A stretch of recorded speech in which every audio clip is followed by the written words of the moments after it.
अखिलेश आनंद, दिल्ली के स्कूलों में नर्सरी के बच्चों का दाखिला आखिर कैसे हो, ये एक बहुत बड़ा सवाल है। जिस प्रक्रिया की शुरुआत होनी थी 15 दिसंबर से, वो 1 जनवरी तक ये जो तारीख है किस तक पहुंच गई है। इसी मसले पर बातचीत करने के लिए हमारे साथ कई खास मेहमान स्टूडियो में मौजूद हैं। आपको मिलवा देते हैं एक एक कर तमाम मेहमानों से। हमारे साथ अशोक कुमार पांडे जी मौजूद हैं, जो कि प्रिंसिपल है अल्फा इंटरनेशनल स्कूल के। बहुत ही स्वागत है आपका। आरती जैन हमारे साथ हैं, जो कि स्कूल एसोसिएशन के प्रेसिडेंट हैं। बहुत बहुत स्वागत है आपका भी। सुमित वोरा साहब हमारे साथ बने हुए हैं, admissionnursary.com से आप जुड़े हुए हैं, और एजुकेशन फॉर ऑल एनजीओ भी आप चलाते हैं। आपसे भी हमारी बातचीत होगी, लेकिन दर्शकों को पहले बताते हैं कि आगे पूरा मसला है क्या। दिल्ली के स्कूलों में नर्सरी के बच्चों का दाखिला कैसे हो, इसे लेकर किचकिच अब भी बरकरार है। दिल्ली सरकार इस बार बच्चों के दाखिले में लॉटरी सिस्टम का इस्तेमाल करना चाह रही है, लेकिन सवाल यह है कि क्या इससे बच्चों के दाखिले में आसानी होगी।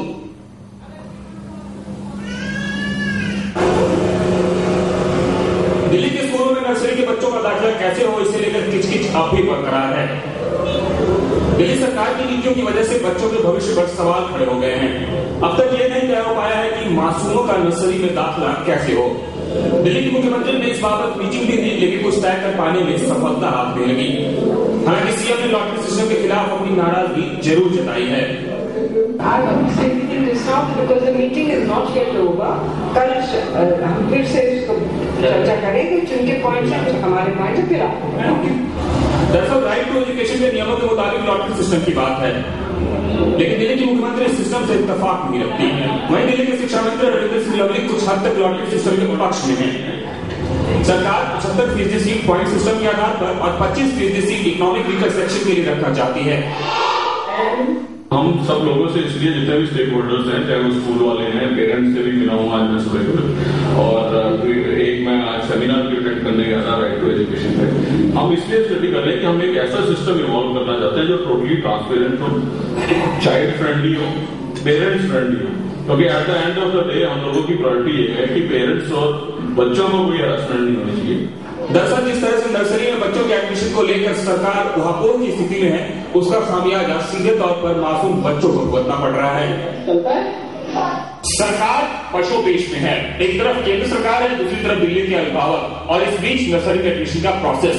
सरकार कोई ऐसा कदम नहीं उठाना चाहती जिससे उसे फजीहत झेलनी पड़े। यही वजह है कि वो फूंक फूंक कर कदम रख रही है और वो बीच का रास्ता निकालने की कोशिश में है।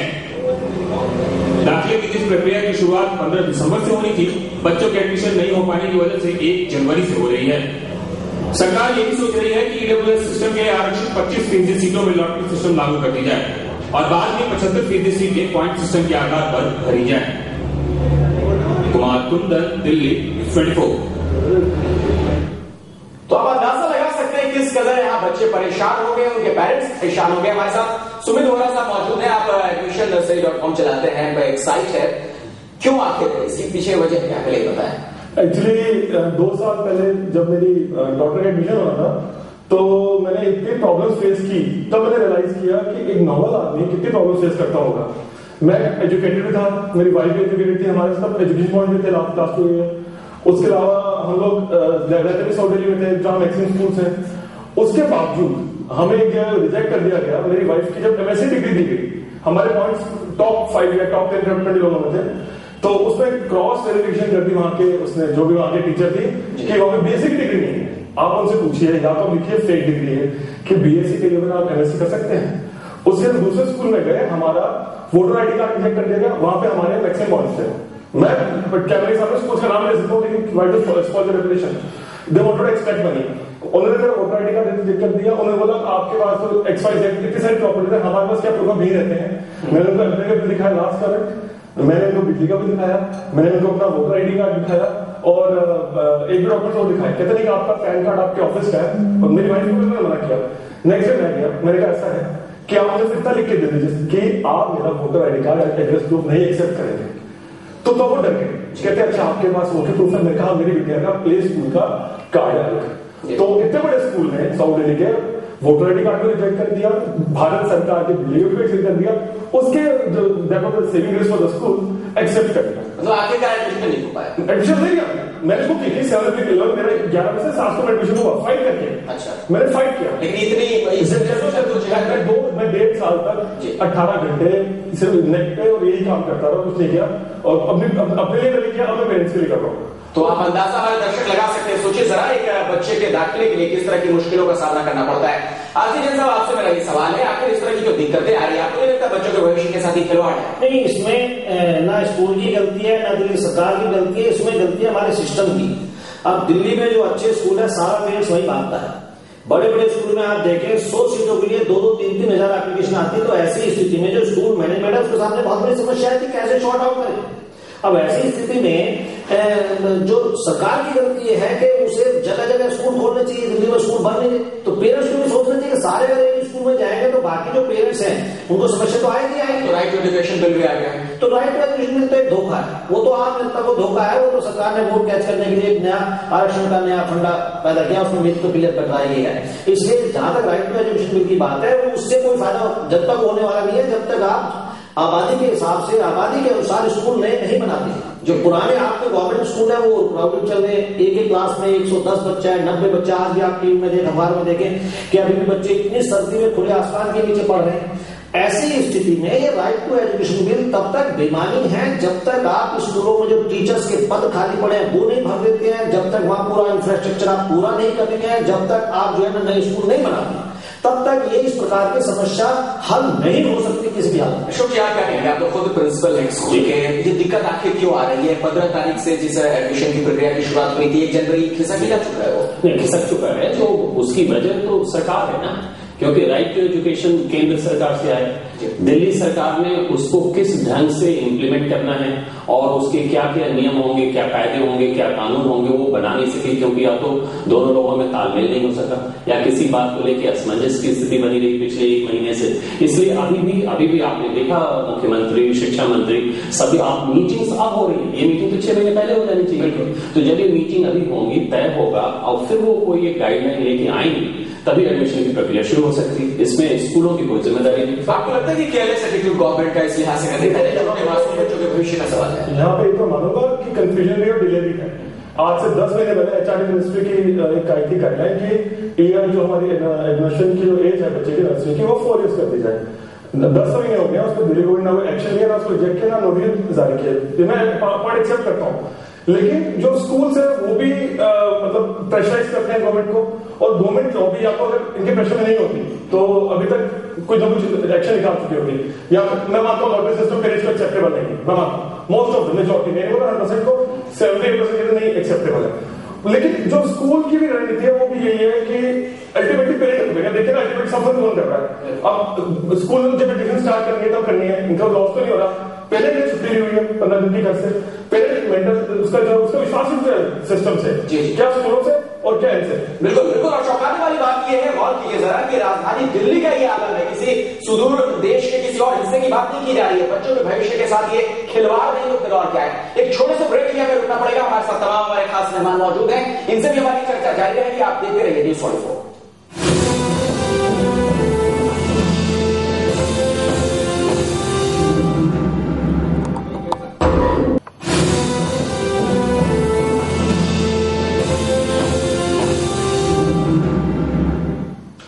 नर्सरी में बच्चों का दाखिला कैसे हो, आखिर ये लाख टके का सवाल राजधानी दिल्ली में हाल के दिनों में बना हुआ है। दरअसल बच्चों के एडमिशन को लेकर पेरेंट्स किस कदर परेशान है, इसका अंदाजा आप इसी बात से लगा सकते हैं कि मासूम के साथ खेलकूद और मस्ती भी उन्हें बोझ नजर आती है।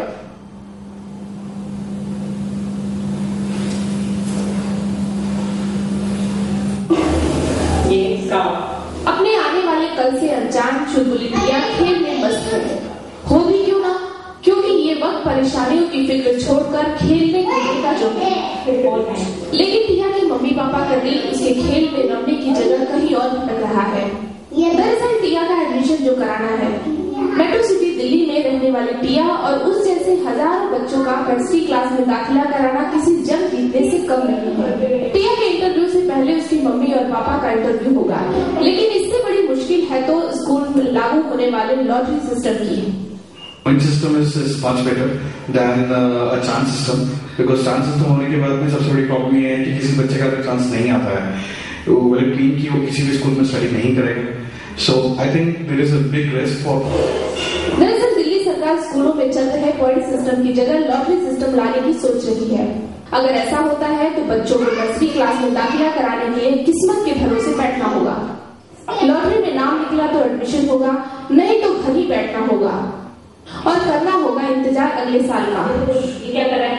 ताकि अपनी इंटरव्यू के बेसिस पे हो जाता था, लेकिन लॉटरी सिस्टम में जो ये तरीका है कि बच्चे के भाग्य को लेकर उसमें लॉटरी में उसका नाम आना और फिर उसका एडमिशन होगा, ये मेरे हिसाब से it's not the criteria, it should not be the criteria.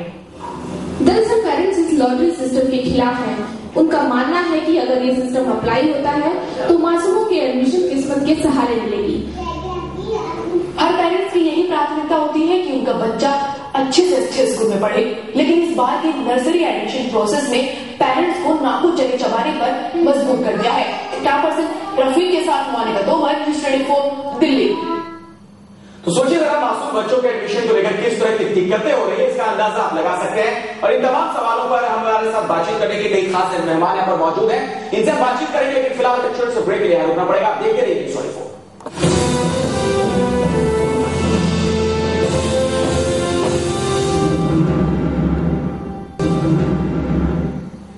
वाकई ऐसा लग रहा है जैसे मानो ये एडमिशन का किस्मत कनेक्शन हो, जिस तरह के हालात पैदा हो रहे हैं। हमारे साथ सुमित वोरा साहब भी मौजूद है स्टूडियो में। दिक्कतें कहाँ आ रही है बताइए। पेरेंट्स कहते हैं हमें एक्सप्लॉइट किया जा रहा है। जब हम एक मेन स्टेक होल्डर हैं, कभी आज तक हमें बुला के नहीं पूछा गया कि आप क्या चाहते हैं। उसके बाद हमें डर क्या है, लॉटरी गई, बहुत अच्छा है, ठीक है, लॉटरी हमको से चाहिए थी। इसके बाद फिर जो स्कूल के दबाव में आके गवर्नमेंट इनको वही दे देगी कि अपने हिसाब से पॉइंट सिस्टम बनाएंगे। उसमें क्या होगा, पॉइंट्स हो जाएंगे स्कूल स्पेसिफिक, ठीक है। इन्होंने पॉइंट ऐसे बना देने हैं, थोड़े पॉइंट जो पॉइंट इनको सूट करते हैं, और वो जो है एक्सप्लॉइट करेंगे पेरेंट्स को। हमें चाहते हैं during guidance strict offer. Ganguly committee में क्या हुआ था कि उन्होंने 20 पॉइंट स्कूल के आधार पर छोड़ दिए थे। उसमें किसी ने लिख दिया हम ग्रुप डिस्कशन करेंगे, किसी ने लिख दिया पर्सनल अचीवमेंट करेंगे, किसी ने लिख दिया हम देखेंगे टीट टोटल नहीं है। आप बता सकते हैं ना रिस्क शराब कितना पीता। कई लोग तो ऐसी स्कूल में पूछते हैं, आपके आप जाइए कि आपके हस्बैंड से पूछते हैं, जहां पे हमारे इंडिया में आज तक लेडी की मॉडेस्टी पे लोग क्वेश्चन नहीं आते हैं कि आपके ऑपरेशन सिजेरियन हुआ या नॉर्मल हुआ। बाकी बहुत हसास स्थिति, क्या कहेंगे? नहीं, देखिए ऐसा है, अगर कोई स्कूल इस प्रकार की कोई स्थिति पैदा करता है तो वो एक जरूरी चिंता का विषय है, जिसको हम भी सपोर्ट नहीं करते हैं। कई बार हमारे मीटिंग में जब इस प्रकार की बातें आती है तो हम उनको उस बात से अवॉइड भी करते हैं, भी आप ऐसा ना करें, और पेरेंट्स के साथ एक फ्रेंडली सिस्टम बना करके आप चलें। पर जहां तक बात है कि 20 पॉइंट जो रख दिए गए थे मैनेजमेंट के, उसमें 100 पॉइंट है। देखिए मैं यहाँ ये बताना चाहूंगा कि मैंने स्कूल बनाया, मेरे साथ डायरेक्टर भी जुड़े हैं, मेरे साथ बहुत सारे लोग जुड़े हैं, समाज के बहुत सारे हिस्से के लोग जुड़े हैं, जिसमें हमें बहुत सारे दबाव झेलने पड़ते हैं। अगर उस क्या कहना चाहेंगे? नहीं, यही सुमित जी जो कह रहे हैं वो एक्सेप्शंस की बात हम नहीं करना चाहते हैं, लेकिन अब सरकार जो बनाई है लास्ट ईयर भी, वो गाइडलाइन इसी तो दे रही है। अब स्कूलों के पास बिल्कुल गुंजाइश नहीं है कि वो कोई अपनी गाइडलाइन उसमें कर सके। हमारा तो गाइडेंस स्कूल के हिसाब से आएंगे और स्कूल को जरूर